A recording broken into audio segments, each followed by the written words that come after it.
Yeah, no, I think, that's really interesting. And I think, there's a bunch of different questions for me, that, come to mind. Should hotels be thinking about, buying these more generic search terms when they know a big event's coming? Or is it something that they should not do because, the demand is going to be there?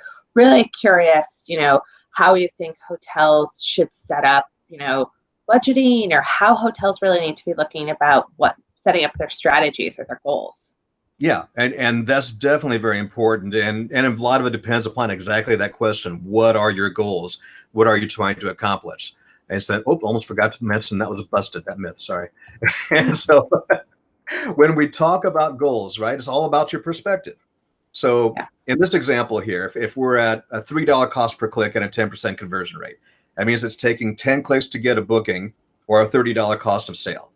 Now, this was actually an example that came from a mega casino resort in Las Vegas a few years ago. Their nightly rates were at about $30. So if you do that math, you suddenly realize that's a 100% cost of sale. There's no way that's going to work, right? For them, it was okay, though, because their objective was to get that consumer to book with them directly, get them into their players club, get them in there with the ancillary revenues, whether that be the shows, the gambling, the food, everything else that was a bigger part of their operation than what the rooms were. So for them, that was okay, because if that same booking went through an OTA, even though it may have had a lower cost of sale, they didn't get all that other stuff with it. So that was so very important to them. You'll have other instances too. If you're $500 per night, and say you've got a 2-night length of stay, now suddenly that same example is just a 3% cost of sale, right? So everything is very relevant and very subject to what the user is doing.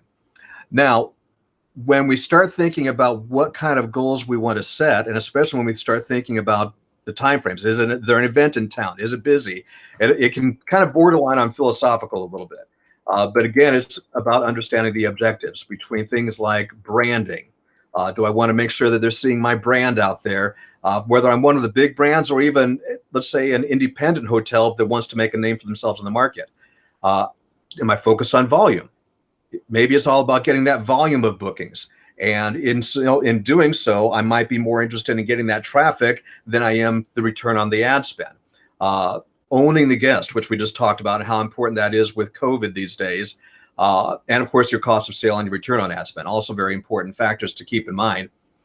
But not to forget about the diversification of the portfolio, because we want to make sure that, just like with the 401k, if you're investing in stocks, we want to make sure that we've got this spread out a little bit, because you've got all your eggs in one basket. You start looking at your line graphs, they suddenly start going up and down very sharp. But if you've got that spread out a little bit, it's a lot smoother road, and you can diversify that more easily. But as I like to say, but wait, there's more. There's one other key objective too. By getting that traffic directly to my website, that now enables me to also look at a bigger picture of the marketing funnel, and that is what we call remarketing. So now that I've gotten you there, and I've got that cookie that's following you around the internet like a good stalker, now what I can do is put myself back in front of you again. It's like this example, I'm on space.com later on, and the Ramada banner ads on the left and right-hand side of the screen. And that has a very significant return. That's why you see a lot of marketers using that.